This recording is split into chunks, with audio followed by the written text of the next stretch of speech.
Dito na tayo sa Old Sigsag, which is kung tawagin ay Bitukang Manok. So bakit na tayo guys mula dito sa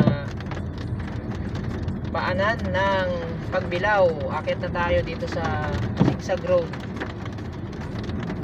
So ang labas po nito is Atimunan. So sa mga hindi pa ganong familiar guys sa lugar, no, so ngayon lang nakita, ngayon lang narinig ng lugar na to. So ito po yung old Sigsag Road, kung tawagin Amy Road, no. Ito yung kahabaan ng Marlica Highway. So ngayon kasi meron ng meron ng option. Pwede nang dumaan doon sa may diversion road. So dati guys nung wala pang diversion road. So halos naman lahat dito dumadaan kasi wala pa naman yun eh. Kaya dito guys daming mga kwento, daming mga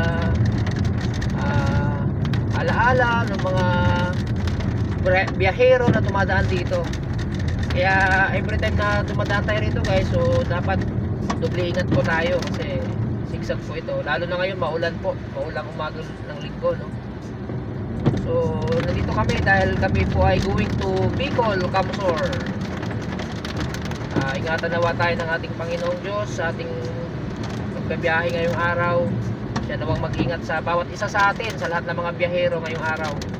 Share ko lang sa inyo guys para at least magkaroon kayo ng idea, lalo na doon sa mga hindi pa nakakaalam nitong Sigsag Road. Ayan, kung makikita nyo guys, ayan na guys, so yung starting point ng kung tawagin Bitukang Manok, no?